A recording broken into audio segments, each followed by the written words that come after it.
दोस्तों, Indian railway finance corporation limited यानी IRFC की बात करें तो स्टॉक काफ़ी बेहतर करता हुआ दिखाई दे रहा है। स्टॉक फिर से लगभग 150 के आसपास आता हुआ दिखाई दे रहा है। तो अब देख सकते हो कि बजट के पहले रेलवे के शेयर फिर से चमकने लगे हैं और इसके पीछे वजह है कि इस बार सरकार कैपेक्स फिर बढ़ा सकती है रेलवे का। तो ऐसे में रेलवे शेयरों से संबंधित कंपनियों को बेनिफिट तो होगा ही। उसमें आईआरएफसी शामिल है। आईआरएफसी रेलवे की इंफ्रा कंपनियों को फंड प्रोवाइड करती है। यहाँ पे कुछ बड़ी अपडेट है जिसको हम एक एक करके डिस्कस करेंगे। हमारे सामने दिसंबर का शेयर होल्डिंग पैटर्न भी आ चुका है जो काफ़ी शानदार है। यहाँ पे म्यूचुअल फंड और डीआई ने जम के खरीदारी की है आईआरएफसी के अंदर। तो क्या है आगे की संभावना, क्या है रणनीति, उसको समझने की कोशिश करेंगे इस वीडियो के माध्यम से। लेकिन फ्रेंड्स, उससे पहले अगर आप पहली बार हमारे चैनल पे आए तो चैनल को सब्सक्राइब कर दीजिए, एक बेल आइकॉन दबा दीजिए ताकि जब भी नया वीडियो बने पहला नोटिफिकेशन आपको मिले। वीडियो पसंद आए तो लाइक से जरूर कीजिए। चलो फ्रेंड्स, वीडियो स्टार्ट करते हैं। मैं हूँ आपका दोस्त एसपी दवे और हमारे अपने चैनल ऑनलाइन कमाई में आपका बहुत बहुत स्वागत है। सबसे पहले आईआरएफसी के कारोबार की बात कर ले तो देख सकते हो कि स्टॉक की शुरुआत फ्राइडे को बिल्कुल फ्लैट हुई 142 पर, जो क्लोजिंग थी गुरुवार की। इंट्राडे में 141 का लो भी बना, यानी स्टॉक के अंदर गिरावट भी हुई, निचले लेवल पर स्टॉक गया क्योंकि बाजार में गिरावट का माहौल था, उसका असर देखने को मिला। लेकिन सेक्टर के अंदर संभावना पॉजिटिव थी जिसकी वजह से स्टॉक ने दौड़ना शुरू किया और निचले लेवल से रिकवरी दिखाते हुए 146 पर चला गया और अंत में क्लोजिंग बिल्कुल ऊपर के लेवल पे ही रही है 146 पर, जो दिन का हाई है 2.57% की शानदार तेजी के साथ। तो ये क्लियरली सिग्नल है कि भले ही बाजार नरम हो, रेलवे के शेयर काफ़ी बेहतर कर रहे, जबकि 400 पॉइंट की भारी गिरावट थी सेंसेक्स के अंदर। अब इसकी परफॉर्मेंस देखें तो आप ये देख ही सकते हो कि 13 जनवरी को स्टॉक काफ़ी नीचे चला गया था, 126 के आसपास इंट्राडे में चला गया था।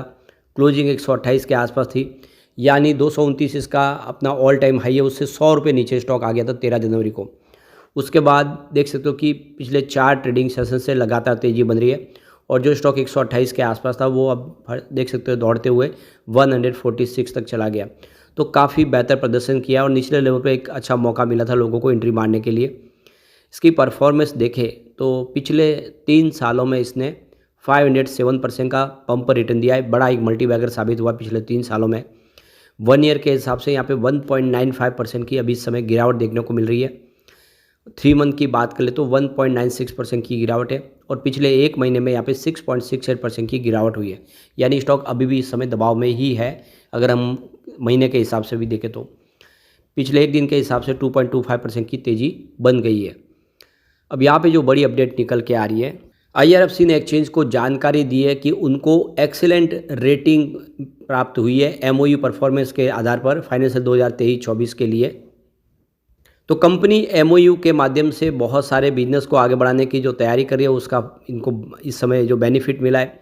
एमओयू पैरामीटर के दम पे देखें तो ऑपरेशनल और फाइनेंशियल परफॉर्मेंस कंपनी की बहुत ही शानदार है, यानी एक्सेलेंट रही है। दूसरी कंपनियों के मुकाबले इसका प्रदर्शन बहुत रहा है, जिसलिए इसको एक्सेलेंट की रेटिंग दी गई है।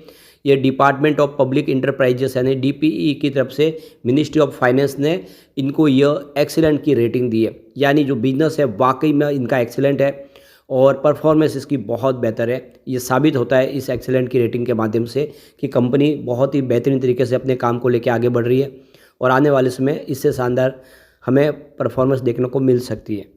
अब यहाँ पे देखो कि आईआरएफसी हो, टीटागढ़ रेलवे हो या फिर आरवीएनएल हो, दूसरे रेलवे के शेयर वो काफ़ी शानदार तरीके से परफॉर्मेंस करते हुए आज भी दिखाई दिए।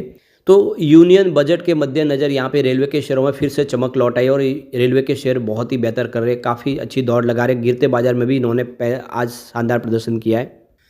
आज प्रदर्शन देखिए फ्राइडे का रेलवे के शेयरों का, तो आरवीएनएल में 4.62% की शानदार तेज़ी बनी। टीटागढ़ रेल में 3.66% की तेज़ी थी। आईआरएफसी के अंदर 2.18% की तेज़ी बनी। टेक्समो रेल की बात करें तो 1.87% की तेज़ी देखने को मिली।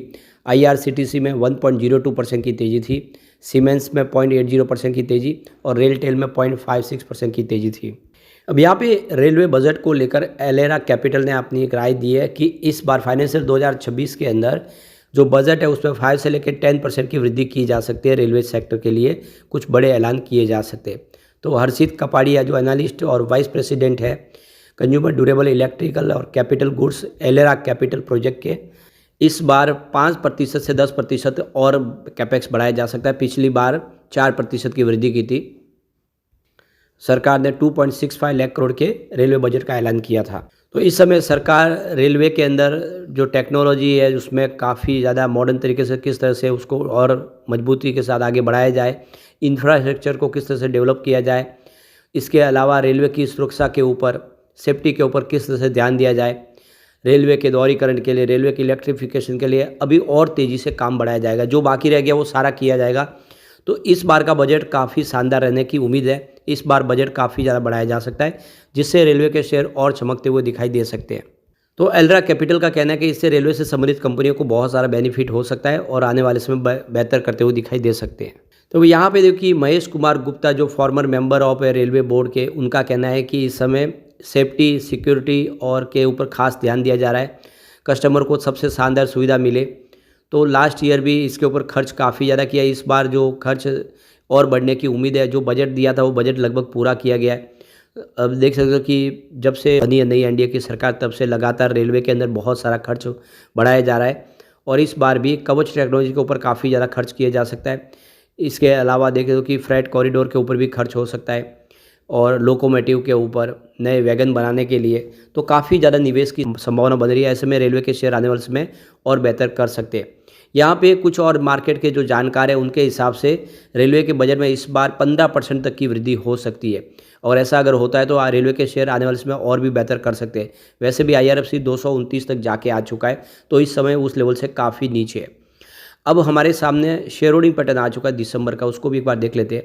प्रमोटर की होल्डिंग 86.36% के आसपास है।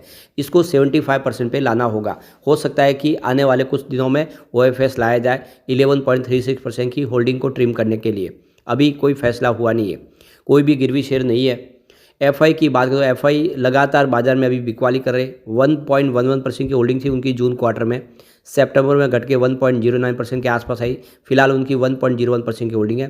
तो FI का निवेश काफ़ी कम है बाजार में और वो पैसा निकाल रहे। DI की बात करें उनकी होल्डिंग बढ़ी है, 1.07% की होल्डिंग थी जून क्वार्टर में, सितंबर में ये अनचेंज रही 1.07% के आसपास, लेकिन दिसंबर क्वार्टर में बढ़ के 1.24% हो गई है।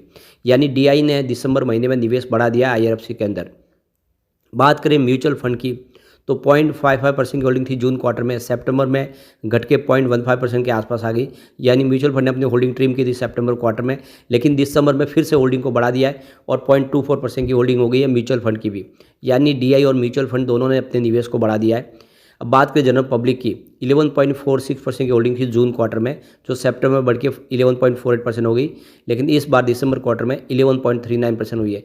यानी जनरल पब्लिक ने शेयर बेचे और वो शेयर म्यूचुअल फंड और बड़े फंड हाउस ने खरीदे। ये एक तरह से इशारा है कि आने वाले समय स्टॉक बेहतर कर सकता है।